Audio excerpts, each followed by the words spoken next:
Okay, we're going to be looking at a random vibration analysis for a custom avionics chassis, which you see here. If you'll notice, this looks pretty simplified. Basically what we have is a chassis and an enclosure system. We've got 4 circuit cards, a main board, daughter card, 2 secondary cards here. This particular box would be for a airborne power distribution application, so we have a large input power connector here. 4 2/10 of a pound inductors. These are the inductor cores, just roughly modeled. And here's a cooling fan exhaust, connector provisions. You'll notice that there's not a lot of detail in here. Normally there's a lot of components and stuff like that that go into here. I don't include those in a structural analysis. Sometimes you'll see them. The reason is they tend to add a lot of complexity to the calculations that are going on. They tend to really increase runtime, and they don't really add a lot. The detail doesn't really add a lot to how the system is going to respond. So even though you don't see components and stuff like that in here, connectors, that type of stuff, the weight effects, the mass effects of all those have been added in. This is about a 3.5 pound box. In reality, the model here, as it's modeled for finite element analysis, is 3.25, just about 3.3 pounds. So it's very close mass-wise. And where that plays into all of this, what are we really doing here fundamentally? We're trying to solve this equation. This is a fundamental equation of motion modified for a multi-degree of freedom system. And basically what we have is we're going to be taking the box, the avionics chassis, and breaking it up into a bunch of really small parts. Those small parts are then going to be taken over to create a matrix, several matrices, a mass matrix, which includes all of the mass of this system, a stiffness matrix, which includes all of the material stiffness properties of the system, a damping matrix. As this is going to be a linear analysis, this damping matrix is going to be a linear function of these two, the mass and the stiffness matrices. And then what we're going to do is we're going to apply a forcing function. This forcing function is going to be, this is an avionics application. It's going to be right out of DO 160, curve C1 for transport aircraft, robust random vibration. So what that's going to do is we're going to force the system with this. System's going to respond based on its properties, and we're going to calculate displacement. Another way of looking at displacement is how the system's going to move, how it's going to respond. If we have displacement, we can take the first derivative. That's going to give us velocity. That's the speed at which it's moving. And then the second derivative, which is acceleration, that's how it changes in speed. So with that said, once you solve this system and you develop a matrix for your displacement, you can use the material properties of the system to back calculate stresses. Once you know the stress that the system is going to receive, you can use that with a Miner's rule calculation to determine the fatigue life, how long it's going to last before something breaks. Okay, so let's go ahead and take a look here initially. Let's move over into simulation. So what I'm going to do initially is let's just go ahead and take a look at the mesh. That's what the mesh looks like. So these are all those little elements that make up the matrices.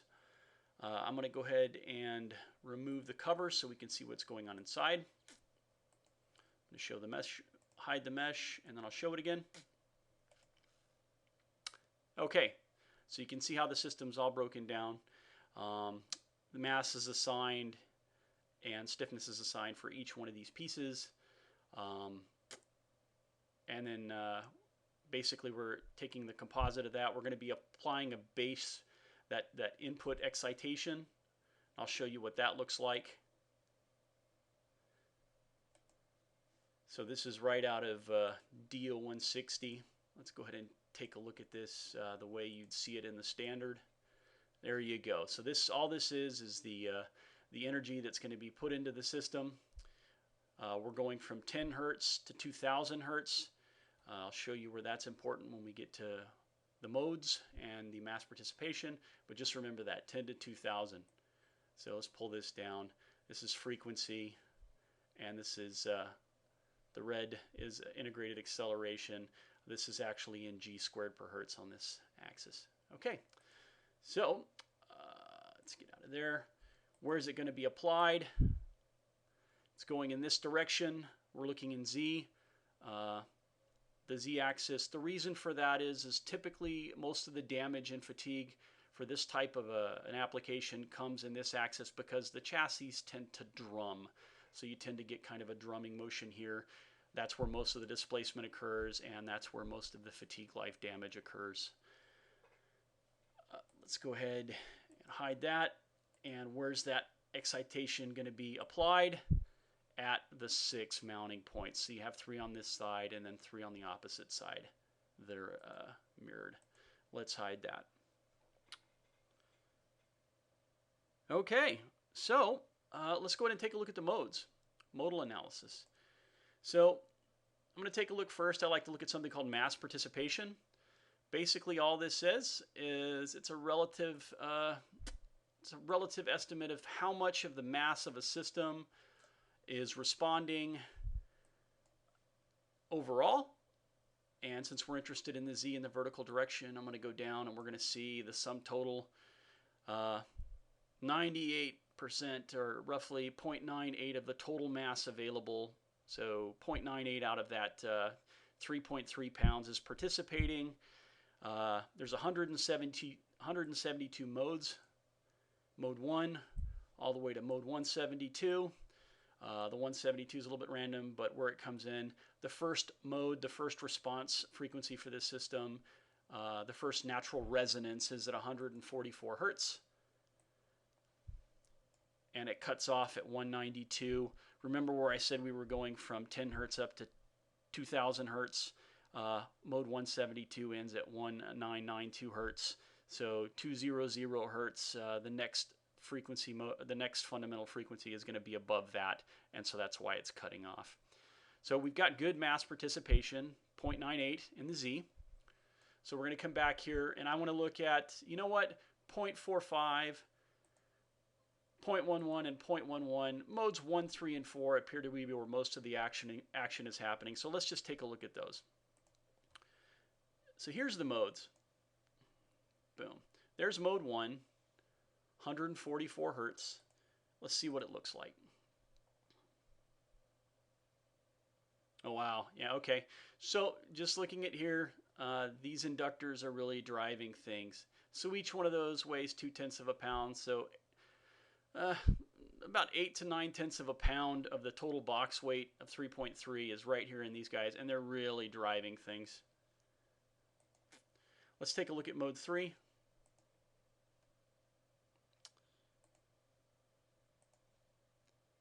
Again, yeah, they're really driving things. So that's kind of an out of phase mode, but again, the inductor mass unconstrained is driving things quite a bit. And let's take a look at mode 4.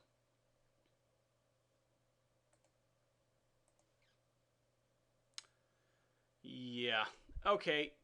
So my guess is we're going to need to do something about these inductors. Okay, we're going to go down here, and I'm going to take a look at displacement now. I've already run the random vibration analysis.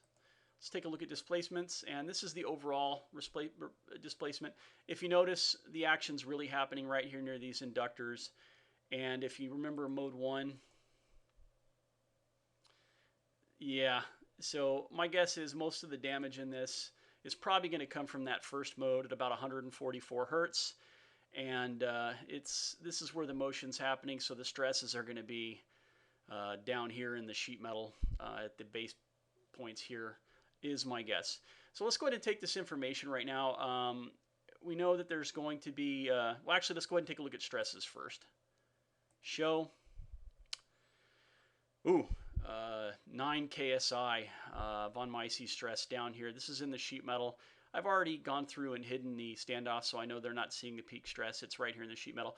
So let's take the 9 KSI, and let's take that first mode at 144 hertz, and let's do a minors calculation on it. 144, and let's take a look at it. It's 9.0 9.087. Let's see what that gives us. 9.087. Oh, okay. That's the 1 sigma stress. The 3 sigmas are up at 27 KSI. If you do a little research on Miner's rule, you can kind of figure out what's going on here. But the bottom line is you'd want 1 or below for a number here. And you'd want greater than 1 for a number for margin. This bracket's going to, or the chassis is going to fail locally at the standoff there. All I've done here is I've gone back through. I have 3 hours worth of exposure, for the at this frequency and at that stress level. If you look at the 1, 2, and 3 sigma distributions and you back calculate for time, I'm estimating time to failure at about 5 minutes. That's not going to cut it. So we really need to do something here. So what I'm going to do at this point is I'm going to stop. We're going to go off. I'm going to constrain these inductors to the sidewall just initially. That'll simulate like a bracket or some sort of a bonding that we do. Just some sort of constraining where we would keep these things from moving relative to the sidewall, which is going to be relatively stiff, of the cover, which is not shown. So we're going to bond these to the cover, rerun, and see what we get. Okay, so we're back. Good news. First mode is now up at 205 Hertz, so up from 144. Bonded along this edge. What does it look like now? Drumming in the center. So this has really constrained the motion of these guys relative to the base, which is good. So let's go over here. We're going to take a look at displacement results. Yeah, we're drumming down. We're now drumming in the center, so these guys aren't moving around as much. Would expect less stress here. And our max is 4.5 KSI. I'm sorry, 4.9 KSI. That's good. That's quite a bit lower than the 9. I've already run through the calculations here. 205 Hertz, 4.9. Look at that, 0.9. So we're below 1. We've got margin, not a lot, but a little.